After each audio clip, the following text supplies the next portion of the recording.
Hello friends, welcome to my channel. ನಿನಗಾಗಿಯ ಇವತ್ತಿನ ಸಂಚಿಕೆ ಸ್ಟಾರ್ಟ್ ಆಗೋದು ಜೀವ ಕೃಷ್ಣಂಗೆ ಸಮಾಧಾನ ಮಾಡ್ತಾ ಇರೋದ್ರಿಂದ ಕೃಷ್ಣ ಜೀವನ ಹಗ್ ಮಾಡಿಕೊಂಡು ಅಳ್ತಾ ಇರ್ತಾಳೆ. ಆಗ ಜೀವ ಯಾಕೆ ಯಾಕೆ ಕಂದಮ್ಮ ಅಳೋದು, ನಾ ಬಂದಾಯ್ತಲ್ಲ, ಏನೂ ಆಗಲ್ಲ, ಅಳಬಾರ್ದು ಅಂತ ಕೃಷ್ಣಂಗೆ ಹೇಳ್ತಾನೆ. ಆಗ ಕೃಷ್ಣ ನನ್ನ ಬಿಟ್ಟು ಎಲ್ಲೂ ಹೋಗಬೇಡ ಬೇಬಿ, ಐ ಆಮ್ ಸಾರಿ, ನಾನು ಇನ್ನೊಂದು ಸರಿ ಈ ಥರ ಮಾಡಲ್ಲ, ಪ್ಲೀಸ್ ನನ್ನ ಕರ್ಕೊಂಡೋಗು ಅಂತ ಅಳ್ತಿರ್ತಾಳೆ. ಇದನ್ನು ನೋಡಿ ಕೃಷ್ಣನ ಅಜ್ಜಿ ತುಂಬ ಬೇಜಾರಾಗ್ತಾರೆ. ಅದೇ ಸಮಯಕ್ಕೆ ಬಾಲ ಮತ್ತು ರಚನಾ ಮನೆ ಒಳಗಡೆ ಬರ್ತಾರೆ. ಇವರಿಗೆ ಜೀವ ಮತ್ತು ಕೃಷ್ಣನ ಒಟ್ಟಿಗೆ ನೋಡಿ ಖುಷಿಯಾಗತ್ತೆ. ಈ ಕಡೆ ಜೀವ ಅಳಬಾರ್ದು ಕಂದಮ್ಮ, ಅಳಬಾರ್ದು, ನನ್ನ ಬೇಬಿ ಅಲ್ವಾ ನೀನು, ಏನೂ ಭಯ ಇಲ್ಲ ನಿಂಗೆ ಅಂತ ಕೃಷ್ಣಂಗೆ ಸಮಾಧಾನ ಮಾಡ್ತಿರ್ತಾನೆ. ಆಗ ಲಲಿತಾ ಅವರು ರಚನಾ ನೀನೇನಮ್ಮ ಇಲ್ಲಿ ಅಂತ ಕೇಳ್ತಾರೆ. ಆಗ ಬಾಲ ಇವರಿಂದಾನೇ ಅಮ್ಮ ಅಪ್ಪ ಮಗಳು ಒಂದಾಗಿದ್ದು ಅಂತ ಹೇಳ್ತಾನೆ. ಈ ಕಡೆ ಜೀವ ಮತ್ತು ಕೃಷ್ಣ ಅವರದ್ದೇ ಲೋಕದಲ್ಲಿ ಮಾತಾಡ್ತಾ ಇರ್ತಾರೆ. ಮತ್ತು ಲಲಿತಾ ಅವರು ತುಂಬ ಥ್ಯಾಂಕ್ಸ್ ಕಣಮ್ಮ, ಅಪ್ಪನ ದೂರ ಮಾಡಿಕೊಂಡು ಮಗಳು ಸಂಕಟ ಪಡೋದನ್ನು ನೋಡೋಕ್ಕಾಗ್ತಾ ಇರಲಿಲ್ಲ, ದೇವ್ರ ಥರ ಬಂದು ಅವಳ ಕಣ್ಣೀರು ಒರೆಸಿದೀಯಾ ಅಂತಾರೆ. ಆಗ ರಚನಾ ಇದರಲ್ಲಿ ನನ್ನ ದೊಡ್ಡತನ ಏನಿದೆ ಅಮ್ಮ, ನನ್ನ ಕೈಲಾದ ಸಹಾಯ ನಾನು ಮಾಡ್ತಾಯಿದ್ದೀನಿ ಅಂತಾಳೆ. ಅದಕ್ಕೆ ಲಲಿತಾ ರಚನಾ ಖಂಡಿತ ನಿನಗೂ ನಮ್ಮ ಕೃಷ್ಣಂಗೂ ಏನೋ ಒಂದು ಸಂಬಂಧ ಇದೆಯಮ್ಮ, ಅವತ್ತು ಕೃಷ್ಣ ಒಂಟಿಯಾಗಿ ಕಷ್ಟಪಡ್ತಿದ್ದಾಗ ಸಹಾಯಕ್ಕೆ ಬಂದಿದ್ದು ನೀನೇ, ಇವತ್ತು ಇವಳು ಅದೇ ಅನುಭವಿಸ್ತಾ ಇರುವಾಗ ಸಹಾಯಕ್ಕೆ ಬಂದಿದ್ದು ನೀನೇ, ಏನೋ ಒಂದು ತಿಳಿಯೋದು ಬಂದ ಇದೆ ನಿಂಗೂ ಅವಳಿಗೂ, ಇಲ್ಲದೇ ಇದ್ದರೆ ಅವಳು ಕಷ್ಟಪಡೋವಾಗಲೆಲ್ಲ ಬೆಂಗಾವಲಾಗಿ ನೀನೇ ಬರೋಕ್ಕೆ ಹೇಗೆ ಸಾಧ್ಯ ಅಂತ ಹೇಳ್ತಾರೆ. ಅದಕ್ಕೆ ರಚನಾ ಗೊತ್ತಿಲ್ಲ ಅಮ್ಮ, ಪರಿಚಯ ಆಗಿದ್ದ ದಿನದಿಂದ ಇವತ್ತಿನವರೆಗೂ ಇವಳು ನನ್ನ ಜೀವನದ ಒಂದು ಭಾಗನೇ ಆಗಿಬಿಟ್ಟಿದ್ದಾಳೆ, ಹೇಗೆ ಅಂತ ಹೇಳಕ್ಕೆ ನನಗೂ ಗೊತ್ತಾಗ್ತಿಲ್ಲ, ಆದರೆ ಕೃಷ್ಣ ನನ್ನ ಪಾಲಿಗೆ ತುಂಬ ಸ್ಪೆಷಲ್ ಪರ್ಸನ್, ಅವಳಿಲ್ಲದೆ ನಾನು ಖಾಲಿ ಅನ್ನಿಸ್ತೀನಿ, ಇಷ್ಟಕ್ಕೂ ನಾವು ಮನುಷ್ಯರಾಗಿ ನಡ್ಕೊಳ್ಳೋದಕ್ಕೆ ಸಂಬಂಧಗಳೇ ಆಗಬೇಕಾ ಅಂತಾಳೆ. ಅದಕ್ಕೆ ಲಲಿತಾ ರಚನಾ ತಲೆ ನೇವರಿಸ್ತಾ ತುಂಬ ದೊಡ್ಡ ಮನಸ್ಸು ನಿಂದು, ನಿಂಗೆ ಒಳ್ಳೆಯದಾಗಲಿ ಅಂತ ಹಾರೈಸ್ತಾರೆ. ಈ ಕಡೆ ಕೃಷ್ಣ ಜೀವಂಗೆ ಬೇಬಿ ನಾನು ಇಲ್ಲಿ ಬಿಡಬೇಡ, ನೀನು ಕರ್ಕೊಂಡೋಗು ಅಂತಾಳೆ. ಅದಕ್ಕೆ ಜೀವ ಅವರು ಇವತ್ತೊಂದಿನ ಅಜ್ಜಿಗೋಸ್ಕರ ಇಲ್ಲೇ ಇದ್ಬಿಡು, ನಾಳೆ ನಾನು ಕರ್ಕೊಂಡು ಹೋಗ್ತೀನಿ ಅಂತ ಹೇಳ್ತಾರೆ. ಅದಕ್ಕೆ ಕೃಷ್ಣ ಆಗಲ್ಲ ಅಂತ ಅಂದು ನೀನು ಈಗಲೇ ನಡಿ, ನಾವು ಮನೆಗೆ ಹೋಗೋಣ ಅಂತ ಹೇಳ್ತಾಳೆ. ಆಗ ರಚನಾ ಕೃಷ್ಣ ಅಂತ ಕರೀತಾಳೆ. ಕೃಷ್ಣ ಅವಳನ್ನು ನೋಡಿ ಸ್ಟಾರ್ ಅಂತ ಅಂದು ಮತ್ತೆ ಅಳಕ್ಕೆ ಸ್ಟಾರ್ಟ್ ಮಾಡ್ತಾಳೆ. ರಚನಾ ಅವಳ ಹತ್ರ ಬಂದು ಹಗ್ ಮಾಡಿ ಸಮಾಧಾನ ಮಾಡ್ತಾ ಯಾಕೆ ಪುಟಾಣಿ ಅಳ್ತಾ ಇದೆಯಾ ಅಂತಾಳೆ. ಅದಕ್ಕೆ ಕೃಷ್ಣ ಸ್ಟಾರ್ ತಾತ ನಿಮ್ಮನ್ನು ಮೀಟ್ ಮಾಡಿಸ್ತೀನಿ ಅಂತ ಹೇಳಿ ಮೋಸ ಮಾಡಿದ್ರು ಅಂತಾಳೆ. ಅದಕ್ಕೆ ರಚನಾ ಇಲ್ಲಮ್ಮ, ತಾತ ಹೇಳ್ದಾಗೆ ನಾನು ಬಂದಿದ್ದೀನಲ್ಲ, ಮತ್ತು ಹೇಗೆ ತಾತ ಮೋಸ ಮಾಡಿದ್ರು ಅಂತ ಅನ್ಕೋತೀಯ, ನಾನು ಸ್ವಲ್ಪ ಬ್ಯುಸಿ ಇದ್ದೆ, ಅದಕ್ಕೆ ಬರೋದು ಲೇಟ್ ಆಯಿತು, ಸಾರಿ ಅಂತ ಹೇಳ್ತಾಳೆ.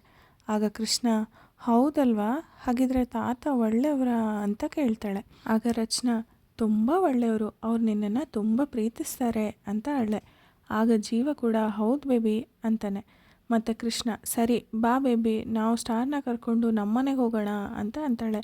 ಆಗ ರಚನಾ ಇವತ್ತೊಂದಿನ ನೀನು ಇಲ್ಲೇ ಇರಬೇಕು ಕಂದ, ಅಪ್ಪ ಹೇಳಿದ್ರಲ್ವಾ, ನಿನ್ನ ಖಂಡಿತ ಇಲ್ಲಿಂದ ಕರ್ಕೊಂಡು ಹೋಗ್ತೀವಿ ಅಂತ ಅಂತಾಳೆ. ಅದಕ್ಕೆ ಕೃಷ್ಣ ನನಗೆ ಬೇಬಿ ಇಲ್ಲದೆ ನಿದ್ರೆ ಬರಲ್ಲ ಅಂತಾಳೆ. ಆಗ ರಚನಾ ನಾನು ಲಾಲಿ ಹಾಡ್ಲಾ, ನೀನು ನಿದ್ದೆ ಮಾಡ್ತೀಯಾ ಅಂತ ಕೇಳ್ತಾಳೆ. ಅದಕ್ಕೆ ಕೃಷ್ಣ ನೀವು ಬಿಟ್ಟೋಗಲ್ಲ ತಾನೇ, ಇಲ್ಲೇ ಇರ್ತೀರ ತಾನೇ ಅಂತಾಳೆ. ಆಗ ರಚನಾ ಖಂಡಿತ ಇರ್ತೀನಿ ಅಂತ ಹೇಳ್ತಾಳೆ. ಮಡ್ಲಲ್ಲಿ ಮಲ್ಸ್ಕೊಂಡು ಕೂರ್ತಾನೆ. ಆಗ ರಚನಾ ಕೂಡ ಅವಳ ಪಕ್ಕ ಹೋಗಿ ಕೃಷ್ಣಂಗೆ ಲಾಲಿ ಹಾಡ್ತಾಳೆ. ಆಗ ಕೃಷ್ಣ ನಿದ್ರೆ ಮಾಡೋಕ್ಕೆ ಸ್ಟಾರ್ಟ್ ಮಾಡ್ತಾಳೆ. ಈಗ ಇನ್ನೊಂದು ಕಡೆ ಇನ್ನೊಂದು ಸೀನಲ್ಲಿ ವಜ್ರೇಶ್ವರಿ ಅವಳ ಅಣ್ಣ ಮತ್ತು ತೇಜ ಕೂತ್ಕೊಂಡು ಮಾತಾಡ್ತಾ ಇರ್ತಾರೆ. ವಜ್ರೇಶ್ವರಿ ಹೇಳ್ತಾಳೆ, ಈಗ ನಮ್ಮನ್ನು ನಮ್ಮ ಗುರಿಯಿಂದ ದೂರ ಮಾಡಿರೋದು ಆ ಕೃಷ್ಣ, ನಾನು ಹಾಕಿದ ಗೆರೆ ಮೊದಲನೇ ಬಾರಿ ನನ್ನ ಮಗಳು ದಾಟಿದ್ಲು, ಆದರೆ ಪಾಪ ರಚನಾಗೆ ಗೊತ್ತಿಲ್ಲ, ಅವಳು ಇಷ್ಟು ಪ್ರೀತಿಸೋ ಕೃಷ್ಣನೇ ಅವಳ ಬಾಳಲ್ಲಿ ಮುಳ್ಳಾಗ್ತಾಳೆ ಅಂತ. ಆ ಮಗು ಪ್ರೀತಿ ರಚನಾಳ ಎಲ್ಲ ಕನಸನ್ನು ನುಚ್ಚು ನೂರು ಮಾಡುತ್ತೆ. ರಚನಾಗೆ ಫ್ಯಾಮಿಲಿ ಬೇಕು ಅನ್ನೋ ಆಸೆ ಈ ಜನ್ಮದಲ್ಲಿ ಈಡೇರಲ್ಲ ಅಂತ ವಿಷ ಕಾರ್ತಾ ಇರ್ತಾಳೆ. ಈ ಕಡೆ ಮತ್ತೆ ಫಾರ್ಮ್ ಹೌಸಲ್ಲಿ ಲಲಿತಾ ಮತ್ತು ಬಾಲ ಮಾತಾಡ್ತಾ ಇರ್ತಾರೆ. ಲಲಿತಾ ಬಾಲನ ಹತ್ರ ನಿಮ್ಮಪ್ಪನ ದುಷ್ಟತನ ರಚನಾಗೂ ಗೊತ್ತು, ಜೀವಾಗೂ ಗೊತ್ತು, ಆದರೂ ನೋಡು ಅವರಿಬ್ಬರು ನಿಮ್ಮಪ್ಪನ ಬಗ್ಗೆ ಒಂದೇ ಒಂದು ಕೆಟ್ಟ ಮಾತಾಡಿಲ್ಲ, ಮಗು ಮನಸ್ಸನ್ನು ಕೆಡಿಸಿಲ್ಲ, ಆದರೂ ಬಾಲ ಇವರಿಬ್ಬರು ಹೇಗೆ ಒಂದೇ ಥರ ಯೋಚನೆ ಮಾಡ್ತಾರೆ ಅಂತ ಕೇಳ್ತಾಳೆ. ಆಗ ಬಾಲ ಯಾಕಂದರೆ ಅವರಿಬ್ಬರು ಪಾಸಿಟಿವ್ ಮನುಷ್ಯರು ಅದಕ್ಕೆ ಅಂತ ಹೇಳ್ತಾನೆ. ಆಗ ಲಲಿತಾ ಅವರು ಇವರನ್ನು ನೋಡಿದ್ರೆ ನಿಂಗೆ ಏನು ಅನಿಸುತ್ತೆ ಹೇಳು, ಪರ್ಫೆಕ್ಟ್ ಫ್ಯಾಮಿಲಿ ಅನ್ಸಲ್ವಾ ಅಂತ ಕೇಳ್ತಾಳೆ. ಕಾರಣ ಇಲ್ಲದೇ ಈ ಹುಡುಗಿ ಇವ್ರ ಜೀವನದಲ್ಲಿ ಬಂದಿಲ್ಲ ಅಂತಾಳೆ. ಇನ್ನು ಮತ್ತೆ ಈ ಕಡೆ ತಂಗ್ಯವ್ವ ಮುಂದಿನ ಪ್ಲ್ಯಾನ್ ಏನು ಅಂತ ಅವ್ರ ಅಣ್ಣ ವಜ್ರೇಶ್ವರಿನ ಕೇಳ್ತಾನೆ. ಆಗ ವಜ್ರೇಶ್ವರಿ ನಾನು ಯಾರನ್ನು ಕರೆಸೋಕೆ ಹೇಳಿದ್ದೆ, ಅವರೆಲ್ಲಿ ಅಂತಾಳೆ. ಆಗ ಅವ್ರ ಅಣ್ಣ ಅವರು ದಾರಿಲಿದ್ದಾರೆ, ಇನ್ನೇನು 5 ನಿಮಿಷದಲ್ಲಿ ಇಲ್ಲಿರ್ತಾರೆ, ಆದರೆ ಅವರನ್ನು ಯಾಕೆ ಕರೆಸ್ತಾ ಇದೆಯಾ, ಅವರಿಂದ ನಮಗೇನು ಹೆಲ್ಪ್ ಆಗುತ್ತೆ ಅಂತ ಕೇಳ್ತಾನೆ. ಆಗ ತೇಜ ಹೌದು ಅದಕ್ಕೆ ಅವರನ್ನು ಯೂಸ್ ಮಾಡಿಕೊಂಡು ನಾವೇನು ಮಾಡೋದು ಅಂತ ಕೇಳ್ತಾನೆ. ಅದಕ್ಕೆ ವಜ್ರೇಶ್ವರಿ ನೀವೇ ನೋಡಿ ಅಂತಾಳೆ. ಆಗ ಹೆಲೋ ಎವ್ರಿಬಡಿ, ಗುಡ್ ಈವ್ನಿಂಗ್ ಅಂತ ಹೇಳಿ ಜನಾರ್ದನ್ ಅವರು ಒಳಗೆ ಬರ್ತಾರೆ. ಅದಕ್ಕೆ ವಜ್ರೇಶ್ವರಿ ಅವ್ರ ಅಣ್ಣ ಬಂದ್ರಲ್ಲ, the great criminal lawyer Janardhan ಅವ್ರ ಸಾಹೇಬರು ಅಂತ ಹೇಳ್ತಾನೆ. ಮತ್ತೆ ಈ ಕಡೆ ಫಾರ್ಮ್ ಹೌಸಲ್ಲಿ ರಚನಾ ಕೃಷ್ಣನ ಎತ್ಕೊಂಬಂದು ಮಲಗಿಸ್ತಾಳೆ. ಕೃಷ್ಣನ ಪಕ್ಕ ಇಬ್ಬರು ಕೂತ್ಕೊಂಡು ಅವಳ ತಲೆ ನೇವರ್ಸಕ್ಕೆ ಹೋಗಿ ಇಬ್ಬರು ಕೈ ಟಚ್ ಆಗುತ್ತೆ. ಆಗ ಬ್ಯಾಕ್ಗ್ರೌಂಡಲ್ಲಿ ಒಂದು ರೊಮ್ಯಾಂಟಿಕ್ ಸಾಂಗ್ ಪ್ಲೇ ಆಗುತ್ತೆ. ಇದನ್ನು ಲಲಿತಾ ನೋಡಿ ಖುಷಿ ಪಡ್ತಾ ಇರ್ತಾರೆ. ಆಗ ಜೀವ ಅಲ್ಲಿಂದ ಏಳಕ್ಕೆ ಹೋಗ್ತಾನೆ. ಕೃಷ್ಣ ಅವಳ ಕೈನ ಹಿಡ್ಕೋತಾಳೆ. ಹಾಗೆ ನಿಧಾನಕ್ಕೆ ಕೃಷ್ಣನ ಕೈನ ಬಿಡಿಸ್ಕೊಂಡ ಜೀವ ಅಲ್ಲಿಂದ ಎದ್ದು ಹೋಗ್ತಾ ಇರ್ತಾನೆ. ಆಗ ಲಲಿತಾ ಅವರು ಅವಳನ್ನ ಜೀವ ಅಂತ ಕರೀತಾರೆ. ಜೀವ ಅದಕ್ಕೆ ಮುಗುಳ್ನಗ್ತಾ ಅವ್ರ ಹತ್ರ ಹೋಗಿ ಅಮ್ಮ ಅಂತಾನೆ. ಲಲಿತಾ ಅವರು ಅವನ ಹತ್ರ ಕೈ ಮುಗಿದು ನನ್ನನ್ನು ಕ್ಷಮಿಸ್ಬಿಡು ಅಂತ ಹೇಳ್ತಾನೆ. ಅದಕ್ಕೆ ಜೀವ ಅವರು ಇದೇನು ಮಾಡ್ತಿದ್ದೀರಾ ಅಮ್ಮ ಅಂತ ಹೇಳ್ತಾನೆ. ಅದಕ್ಕೆ ಲಲಿತಾ ನಿನ್ನ ವಿಷಯದಲ್ಲಿ ಇದುವರೆಗೂ ನಾನು ಏನೇನು ಮಾಡಿದ್ದೀನಿ ಅದೆಲ್ಲ ತಪ್ಪೆ, ಈಗೀಗ ನಂಗೆ ಅದು ಅರ್ಥ ಆಗ್ತಾಯಿದೆ. ನನ್ನ ಮಗಳು ಮಾಧುರಿ ನಮ್ಮೆಲ್ಲರ ವಿರೋಧ ಕಟ್ಕೊಂಡು ನಿನ್ನನ್ನು ಪ್ರೀತಿಸಿ ಮದುವೆ ಆದಳು ಅಂತ ಎಲ್ಲ ಶ್ರೀಮಂತರ ಮನೆ ಅಮ್ಮಂದ್ರ ಥರ ನನಗೂ ನಿನ್ನ ಮೇಲೆ ಕೋಪ ಇತ್ತು. ನಮ್ಮ ಪ್ರೀತಿಲಿ ಏನು ಕೊರತೆ ಇತ್ತು ಅಂತ ನಮ್ಮ ಮಗಳು ಇವನ ಹಿಂದೆ ಹೋದ್ಲು ಅಂತ ಸಂಕಟ ಆಯಿತು ಕಣಪ್ಪ. ನಮ್ಮಿಂದ ನೀನು ನಮ್ಮ ಮಗಳನ್ನ ದೂರ ಮಾಡಿದೆ ಅಂತ ಆಕ್ರೋಶ ಹೊಡ್ತು. ಯಾವಾಗ ನನ್ನ ಮಗಳು ಮಾಧುರಿ ತೀರ್ಕೊಂಡ್ಲೋ, ನನ್ನ ಮಗ ನಿನ್ನ ಜೊತೆ ಬಂದು ಸೇರಿಕೊಂಡ್ನೋ, ನನ್ನ ಸಿಟ್ಟು ಕೋಪ ಆಗಿ ದ್ವೇಷ ಆಗಿ ಬದಲಾಯಿತು ಅಂತ ಹೇಳ್ತಾಳೆ. ಆಗ ರಚನಾ ಕೃಷ್ಣ ಪಕ್ಕ ಕೂತ್ಕೊಂಡು ಇದನ್ನೆಲ್ಲ ಕೇಳಿಸ್ಕೊಳ್ತಾ ಓ ಬಾಲ ಇವ್ರ ಮಗನ ಅಂತ ಮನಸ್ಸಲ್ಲೇ ಅಂದ್ಕೊಳ್ತಾ ಇರ್ತಾಳೆ. ಮತ್ತೆ ಲಲಿತಾ ನಮ್ಮ ಯಜಮಾನ್ರ ಥರನೇ ನಾವು ಈ ಜೀವನ ಸುಮ್ಮನೆ ಬಿಡಬಾರ್ದು. ನಾವು ನಮ್ಮ ಮಗಳನ್ನ ಕಳ್ಕೊಂಡ ಹಾಗೆ ಕೃಷ್ಣನ ಇವನಿಂದ ದೂರ ಮಾಡಿ ಅವನಿಗೂ ನೋವು ಕೊಡಬೇಕು ಅಂತ ಅಂದ್ಕೊಂಡ್ವಿ. ಅದಕ್ಕೆ ಹಾಗೆ ಮಾಡಿದ್ವಿ. ಇದರಿಂದ ನಾವು ನಮ್ಮ ಮೊಮ್ಮಗನ ಪ್ರೀತಿನಾದರೂ ಪಡ್ಕೋಬೋದು ಅಂತ ಅಂದ್ಕೊಂಡ್ವಿ. ಆದರೆ ಅದೆಂಥ ದಡ್ತನ ಅಂತ ಕೃಷ್ಣ ನಮಗೆ ತೋರಿಸ್ಕೊಟ್ಲು. ಇಷ್ಟು ದೊಡ್ಡ ಬಂಗ್ಲೆ, ಆಳು ಕಾಳು, ಸುಪ್ಪತ್ತಿಗೆ ಇದ್ರೂ ಕೃಷ್ಣ ಇದನ್ನೆಲ್ಲ ಬಯಸಲೇ ಇಲ್ಲ. ಅವಳ ಧ್ಯಾನ ಯಾವಾಗಲೂ ಅವಳ ಬೇಬಿ ಮೇಲೆ ಮಾತ್ರ ಇತ್ತು. ಆಗ ನನಗೆ ರಿಯಲೈಸ್ ಆಯಿತು, ಈ ಜಗತ್ತಲ್ಲಿ ಎಲ್ಲಕ್ಕಿಂತ ಮೀರಿದ್ದು ನಿರ್ಮಲವಾದ ಪ್ರೀತಿ ಅದು ನಿನ್ನ ಹತ್ರ ಮಾತ್ರ ಇದೆ ಅಂತ. ನನ್ನ ಮಗಳು ನಿನ್ನ ಹಿಂದೆ ಬಂದಾಗ ಅದು ನಂಗೆ ಗೊತ್ತಾಗಲಿಲ್ಲ. ನನ್ನ ಮಗ ಬಾಲ ನಿನ್ನ ಜೊತೆ ಬಂದು ಸೇರಿಕೊಂಡಾಗಲೂ ಅದರ ಅರಿವಾಗಲಿಲ್ಲ. ಆದರೆ ನಿನ್ನ ಮಗಳು ಕೃಷ್ಣ ನನಗೆ ಆ ಸತ್ಯನ ತೋರಿಸ್ಕೊಟ್ಲು. ಜೀವ, ನೀನಾಗಲೇ ಕತೆ ಹೇಳ್ತಾ ಇದೆಯಲ್ಲ, ಪಂಜರದ ಗಿಳಿ ಕತೆ, ಅದು ನಿಜನೇ. ನಮ್ಮ ಯಜಮಾನರು ಮಾಧುರಿನ ಬೆಳೆಸಿದ್ದು ಕೂಡ ಹಾಗೇ. ಈಗ ಕೃಷ್ಣನ ವಿಷಯದಲ್ಲಿ ಅವರು ಮಾಡ್ತಿರೋದು ಅದನ್ನೇ. ಅಪ್ಪ ನನ್ನಪ್ಪ ಹೇಗಾದರೂ ಮಾಡಿ ಈ ಕಸ್ಟಡಿ ಕೇಸ್ ಗೆದ್ಬಿಡು. ನಾನೇ ನಾಚಿಕೆ ಬಿಟ್ಟು ಹೇಳ್ತಿದ್ದೀನಿ, ಈ ನರಕದಿಂದ ಅವಳನ್ನ ಕರ್ಕೊಂಡೋಗ್ಬಿಡು. ಅವಳು ನಿನ್ನ ಜೊತೆ ಸಂತೋಷವಾಗಿ ಇದ್ದರೆ ನಂಗೆ ಅಷ್ಟೇ ಸಾಕು ಅಂತ ಹೇಳಿ ಕೈ ಮುಗಿತಾಳೆ.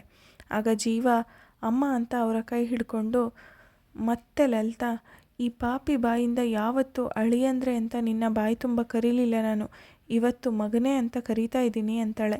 ಅದಕ್ಕೆ ಜೀವ ಅಮ್ಮ ಅಂತಾನೆ. ಲಲಿತಾ ಅದಕ್ಕೆ ಇನ್ಮೇಲೆ ದೇವರು ನಿಮ್ಮಿಬ್ಬರನ್ನು ಚೆನ್ನಾಗಿ ಇಟ್ಟಿರ್ತಾನೆ ಅಂತ ಹೇಳಿ ಅಲ್ಲಿಂದ ಹೋಗ್ತಾಳೆ. ರಚನಾ ಇದನ್ನೆಲ್ಲ ನೋಡಿ ಮುಗುಳ್ನಗ್ತಾ ಇರ್ತಾಳೆ. ಮತ್ತು ಇನ್ನೊಂದು ಕಡೆ ತೇಜ ಅವನ ಅತ್ತಿಗೆ ಗುಣಗಾನ ಮಾಡ್ತಾ ವಜ್ರೇಶ್ವರಿ ಹೆಸರು ಕೇಳಿರ್ತೀರ. ಸಿನಿಮಾ ಇಂಡಸ್ಟ್ರಿಲೇ ಪವರ್ಫುಲ್ ಫ್ಯಾಮಿಲಿ ಯಾವುದು ಅಂತ ಕೇಳಿದ್ರೆ ಎಲ್ಲರೂ ವಜ್ರೇಶ್ವರಿ ಫ್ಯಾಮಿಲಿನೇ ಅಂತ ಹೇಳ್ತಾರೆ ಅಂತ ಜನಾರ್ದನ್ ಅವರಿಗೆ ಇಂಟ್ರೊಡಕ್ಷನ್ ಮಾಡಿ ಕೊಡ್ತಾನೆ. ಮತ್ತು ವಜ್ರೇಶ್ವರಿನ ಹೊಗಳ್ತಾ ನಮ್ಮತ್ತಿಗೆ ಕಮಿಷನರ್ ಜೊತೆ ಕಾಫಿ ಕುಡಿದ್ರೆ ಮಿನಿಸ್ಟರ್ ಜೊತೆ ಮೀಲ್ಸ್ ಮಾಡ್ತಾರೆ ಅಂತಾನೆ. ಅದಕ್ಕೆ ಜನಾರ್ದನ್ ನಿಮ್ಮ ಕೆಪಾಸಿಟಿನ ಶಾರ್ಟ್ ಆ್ಯಂಡ್ ಸ್ವೀಟಾಗಿ ಎಕ್ಸ್ಪ್ಲೇನ್ ಮಾಡಿದ್ದೀರಾ, ಈಗ ಪಾಯಿಂಟ್ಗೆ ಬನ್ನಿ, ನನ್ನ ಕರೆಸಿದ ಉದ್ದೇಶ ಏನು ಅಂತ ಕೇಳ್ತಾರೆ. ಅದಕ್ಕೆ ವಜ್ರೇಶ್ವರಿ ನಗ್ತಾ ತುಂಬ ಶಾರ್ಪ್ ಬ್ರೈನ್ ನಿಮ್ಮದು, ಟಕ್ಕಂತ ಮನುಷ್ಯರನ್ನು ರೀಡ್ ಮಾಡಿಬಿಡ್ತೀರಾ, ಅಂತ ಹೇಳಿ ನಿಮ್ಮಿಂದ ನಮಗೆ ಒಂದು ಫೇವರ್ ಆಗಬೇಕು.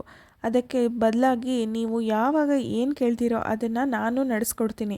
ಇದು ವಜ್ರೇಶ್ವರಿ ಪ್ರಾಮಿಸ್ ಅಂತ ಹೇಳಿ, this is a business deal, let me explain ಅಂತ ಹೇಳಿ ಅವಳ ಪ್ಲ್ಯಾನ್ಸ್ನ ಹೇಳ್ತಾ ಇರ್ತಾಳೆ. ಬಟ್ ಅದು ನಮಗೆ ಕೇಳಿಸಲ್ಲ ಅಷ್ಟೇ. ಈ ಕಡೆ ಮತ್ತೆ ಫಾರ್ಮ್ ಹೌಸಲ್ಲಿ ಜೀವ ಟೆರೆಸ್ ಮೇಲೆ ಬಂದು ಚಂದ್ರನ ನೋಡ್ತಾ ಲಲಿತಮ್ಮ ಮಗ ಅಂದಿದ್ದನ್ನು ನೆನೆಸ್ಕೊಳ್ತಾ ಖುಷಿ ಪಡ್ತಾ ಇರ್ತಾನೆ. ರಚನಾ ಹಿಂದಿಂದ ಬಂದು ಅವನು ನೋಡಿ ನಗ್ತಾ, ನಿಮ್ಮ ಬಗ್ಗೆ ತಿಳ್ಕೊಳ್ಳೋಕ್ಕೆ ತುಂಬ ಇದೆ ರೀ ಅಂತಾಳೆ. ಅದಕ್ಕೆ ಜೀವ, ನಾನೇನು ಮಹಾತ್ಮನ ನನ್ನ ಬಗ್ಗೆ ತಿಳ್ಕೊಳ್ಳೋಕ್ಕೆ, ನಾನೊಬ್ಬ ಸಾಮಾನ್ಯ ಮನುಷ್ಯ ಅಂತಾನೆ. ಆದರೆ ರಚನಾ, ಕೃಷ್ಣ, ಬಾಲ, ಈಗ ಲಲಿತಮ್ಮ ಯಾರೂ ನಿಮ್ಮನ್ನು ಬಿಟ್ಕೊಡಲ್ಲ ಅಂದರೆ ನಿಮ್ಮಲ್ಲಿ ಏನೋ ಸ್ಪೆಷಾಲಿಟಿ ಇದೆ ಅಂತಾಳೆ. ಅದಕ್ಕೆ ಜೀವ, ನೀವು ಬೇರೆ. ಲಲಿತಮ್ಮ ಮಾತಾಡ್ತಾ ಇದ್ದರೆ ಒಂದು ಕ್ಷಣ ನನಗೆ ಗಿಲ್ಟಿ ಆಗಿತ್ತು. ಒಂದೇ ಒಂದು ದಿನ ನನ್ನ ಮಗಳನ್ನು ಬಿಟ್ಟಿರೋಕ್ಕಾಗಲ್ಲ ಅಂದಮೇಲೆ ನಾನು ಮಾಧುರಿನ ಇಲ್ಲಿಂದ ಕರ್ಕೊಂಡು ಹೋದಾಗ ಜನಾರ್ದನ್ ಅವರಿಗೆ, ಲಲಿತಮ್ಮಗೆ ಹೇಗೆ ಫೀಲ್ ಆಗಿರ್ಬೋದು, ಎಷ್ಟು ನೋವು ಅನುಭವಿಸಿರ್ಬೋದು. ಅವ್ರ ಕೋಪ ತಣ್ಣಗಾದ್ಮೇಲೆ, ಅಂದರೆ ಅವ್ರ ಆಶೀರ್ವಾದ ಪಡ್ಕೊಂಡು ನಾವು ಮದುವೆ ಆಗ್ಬೋದಿತ್ತೇನೋ, ಐ ಡೋಂಟ್ ನೋ. ಈಗ ಹಾಗೆ ಅನ್ನಿಸ್ತಿದೆ. ಅಪ್ಪ ಆದಮೇಲೇ ಅಪ್ಪನ ಕಷ್ಟ ಗೊತ್ತಾಗೋದು ಅಂತಾರೆ, ಅದು ಸತ್ಯವಾದ ಮಾತು. ಈಗ ನಂಗದು ಫೀಲ್ ಆಗ್ತಿದೆ ಅಂತ ಹೇಳ್ತಾನೆ. ಅದಕ್ಕೆ ರಚನಾ, ಅದು ಹೇಗೆ ರೀ, ನಿಮ್ಮನ್ನು ದ್ವೇಷ ಮಾಡೋರ ಬಗ್ಗೆನೂ ಇಷ್ಟೊಂದು ಪಾಸಿಟಿವ್ ಆಗಿ ಮಾತಾಡ್ತೀರಾ ಅಂತಾಳೆ. ಅದಕ್ಕೆ ಜೀವ, ಬೇಸಿಕಲಿ ಎಲ್ಲ ಮನುಷ್ಯರು ಒಳ್ಳೆಯವರೇ, ಪರಿಸ್ಥಿತಿಗಳು ಅವರವರ ನಡವಳಿಕೆನ ತೀರ್ಮಾನ ಮಾಡುತ್ತೆ.